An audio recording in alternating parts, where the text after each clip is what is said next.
ಕಣ್ಣುಗಳನ್ನ ಕಂಡಾಗ ನೀನೊಬ್ಬ ಕರುಣಾ ಸಮುದ್ರವೆನ್ನುವುದಾಗಿ ಭಾವಿಸಿಕೊಳ್ತಾ ಇದ್ದೇನೆ. ಏನೋ ದುಷ್ಟನಾದಂತಹ ನನ್ನ ಅಣ್ಣನ ಮಾತನ್ನ ಮೀರುವುದಕ್ಕಾಗದೆ ಬಂದು ಏನೋ ನ್ಯಾಯದ ಕಾರ್ಯಕ್ಕೆ ಮುಂದಾದೆ. ನನ್ನ ತಪ್ಪನ್ನು ಅಪಹಾರ ಅಂತ ಭಾವಿಸದೆ ನನ್ನನ್ನು ಕ್ಷಮಿಸಬೇಕು, ಕ್ಷಮಿಸಬೇಕು, ನನ್ನನ್ನು ಕ್ಷಮಿಸಬೇಕು, ನಾನು ಕ್ಷಮಿಸಬೇಕು.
ಏನು ಆಶ್ಚರ್ಯ, ಏನು ಆಶ್ಚರ್ಯ ಲೆಕ್ಕಸಿ ನಿಮಗೆ ಹೆದರಿಕೆ ಆಗುತ್ತಾ?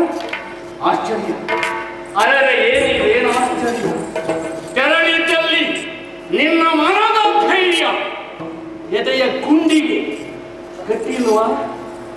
ಮೀರಿದ ಪರ್ವತ ಕುಸಿದು ಬಿದ್ದ ಲೆಕ್ಕಸಿ ಭರಿತವಾದ ನಿನ್ನ ಸಾಹಸ ಈಗ ಎಲ್ಲಿ ಹೋಯಿತು? ಸ್ವಲ್ಪ ಸಮಯದ ಹಿಂದೆ ನಿನ್ನ ಸರಸದ, ನಿನ್ನ ಮೆರವಣಿಗೆ, ನಿನ್ನ ಅಟ್ಟಹಾಸ ಇವತ್ತು ಯಾವುದು ಇಲ್ವ? ಎಲ್ಲಿ ಹೋಯಿತು? ತೋರಿಸಿ, ನನ್ನಲ್ಲಿ ತೋರಿಸಿ.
ನನಗೆ ಜೀವದಾನವನ್ನು ಮಾಡಬೇಕು. ಒಂದು ವೇಳೆ ಜೀವದಾನವನ್ನೇ ಮಾಡಿದ್ದು ಸತ್ಯವಾದಲ್ಲಿ ಯಾವುದೇ ಸಂದರ್ಭದಲ್ಲಿ ಅಂತ ಸಂದಿಗ್ಧ ಸ್ಥಿತಿಯಲ್ಲೇ ಸಿಕ್ಕಿರಲಿ, ಅಂತ ಸಂದರ್ಭದಲ್ಲಿ ಕರೆದು ರಕ್ಕಸೆಯಿಂದ ಕಾರ್ಯದಿಂದ ಆಗಬೇಕಂತ ಆಜ್ಞಾಪಿಸಿದೆ. ಅಂತ ಕಾರ್ಯವನ್ನು ಕೆಲ ಮಾತ್ರದಲ್ಲಿ ಮಾಡಿ ಮುಗಿಸ್ತೇನೆ. ನನ್ನನ್ನು ಕೊಲ್ಲಬಾರದು, ನನಗೆ ಜೀವದಾನ ಮಾಡಬೇಕು. ನಿನ್ನ ಚರಣ ಸೇವಕರಾಗಿರ್ತೇನೆ. ಚರಣ ಸೇವಕರಾಗಿರ್ತೀನಿ. ಸತ್ಯ. ನಿನಗೆ ನನ್ನಿಂದ ಏನಾಗಿದೆ? ನನಗೆ ಭೀತಿ ಆಗ್ತಾ ಇದೆ. ಭೀತಿಯ ಛಾಯೆ ನಿನ್ನನ್ನು ಆವರಿಸಬೇಕಾದ್ರೆ ನನ್ನಿಂದ ನೋವಾಗಬೇಕಾಗಲ್ಲವೇ? ಅದಕ್ಕೆ ನಾನು ಒಡೆಯಲಿಲ್ಲ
ಹೊಡೆದಿದ್ದೇನು?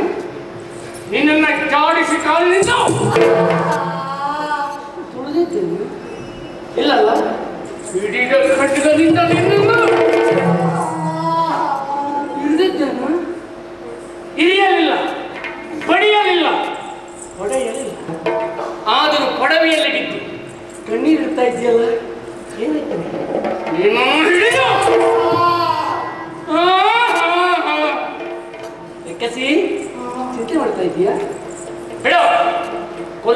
ಜಗತ್ತಲ್ಲ. ಆದರೂ ಹೆಣ್ಣು ರೂಪ ನಿನ್ನದು. ಬಾ, ಇನ್ನು ರೂಪ ಹೆಣ್ಣು ಬಣ್ಣ ವೇಷಿಸುವುದು ಯಾವುದು? ಹೆಣ್ಣು ಬಣ್ಣ ಅದೇ ಹೆಣ್ಣು ಬಣ್ಣ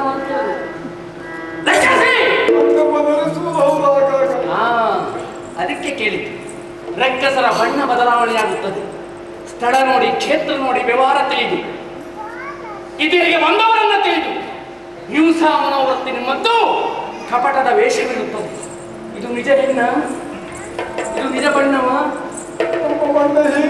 ಸರಿ, ಇಂದಿನಿಂದ ನನ್ನ ಅಡಿಯಾಳಾಗಿ ಬರ್ತೀಯಲ್ಲ? ಖಂಡಿತವಾಗಿಯೂ ಹೇಳಿದ್ದೇನೆ, ಕೇಳ್ತೀಯಲ್ಲ? ನಡಿ. ಆಯ್ತು.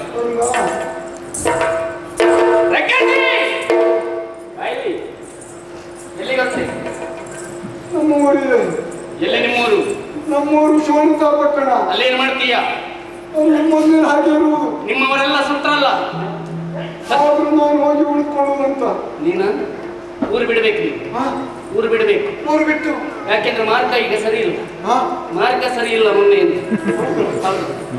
ಅಮಾಂತರ ಆದೀತು. ಹಾಗಾಗಿ ನೀನು ಊರಿಗೆ ಹೋಗ್ಲಿಕ್ಕಿಲ್ಲ. ಹೌದಾ? ಕಳಿಸಿಕೊಡುವ ವ್ಯವಸ್ಥೆಯನ್ನ ನಾನು ಹೇಳಿ ಮಾಡಿಸ್ತೀನಿ. ಹೌದಾ? ಅಲ್ಲೇ ತನಕ ಇದೇ ಕಾಡಿನಲ್ಲಿ ಸುತ್ತಿರಬೇಕು. ಹೊಟ್ಟೆಗೆ ಏನ್ ಮಾಡ್ತೀಯ?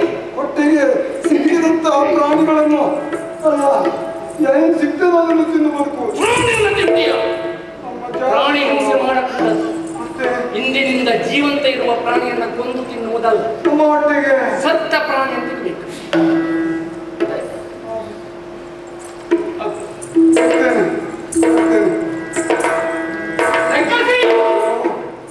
ಹೋಗ್ತೀಯಾ? ಯಾವಾಗ ಬರ್ತೀಯ? ಕರೆದಾಗ ಬರ್ತೇನೆ. ಖಂಡಿತ, ಖಂಡಿತವಾಗಿಯೂ. ತಪ್ಪಿದರೆ ನನ್ನ ಹುಡುಕಿ ಬಂದುಕೊಳ್ತೀನಿ. ಆದಿತ್ತ? ನಾನು ಹೇಳಿದಾಗೆ ಕೇಳ್ತೀಯಲ್ಲ?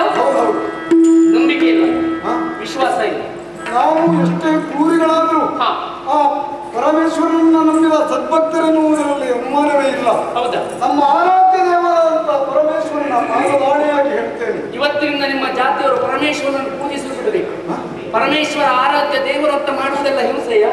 ಏನು ಆಪಾದನೆ ದೇವರೀಗ? ಅಲ್ಲ, ಆ ದೇವರನ್ನು ಬಿಟ್ಟು ಬೇರೆ ದೇವರು ಬೇಕಲ್ಲ ನಮಗೆ. ನಿನಗೆ ನಾನೇ ದೇವರು, ಆದ್ರೂ ನನಗೆ ಅವನ ದೇವರು. ಮೊದಲು ನಿಮಗೂ ಆರಾಧಿಸಿಕೊಂಡು ಬಂದದ್ದಲ್ಲ. ಈಗ ನಾನು ಹೇಳ್ತೇನೆ ಕೇಳಿ. ನಿಷ್ಠೆಯಿಂದ ಬದುಕುವುದೇ ದೇವರನ್ನ ಪೂಜಿಸಿದ ಹಾಗೆ. ನಾನು ಹೇಳಿದಾಗ ಕೇಳ್ತೀಯಲ್ಲ? ಹೋಗ ಬಂಡೆ ಹಾರು. ಜನೆಯಲ್ಲಿ ಬೀಳು. ಬಿದ್ದರೆ ಪ್ರಾಣ ಹೋಗುದಿಲ್ಲ. ಎಷ್ಟು ಜನ ಪ್ರಾಣ ತೆಗಿಲಿಲ್ಲ ನೀನು? ಸಾವಾಗುತ್ತದೆ ಎಂಬ ನೋವು ನಿನ್ನನ್ನು ಬಾಧಿಸುತ್ತದಲ್ಲ. ಇನ್ನೊಬ್ಬರಿಗೂ ಅಹಿಂಸೆ ಆಗುತ್ತದೆ ತಿಳಿದುಕೋ. ಅದರಂತೆ ಬದುಕು. ಕರೆದಾಗ ಬಾ, ನಡೆ. ಆದಿ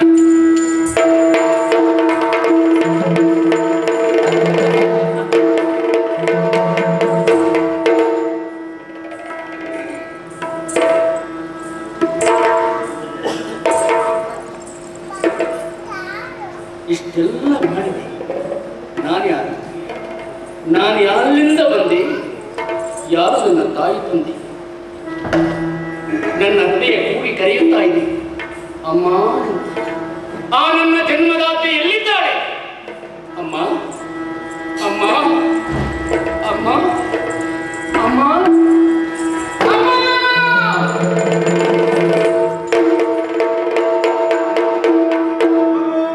ಯಾರು ಬೇಳವು ತಾಯೇ, ಯಾರು ಬೇಳವು ತಾಯೇ, ಎಲ್ಲರೂ ಯಾರು ಬೇಕರು ನಿಮ್ಮ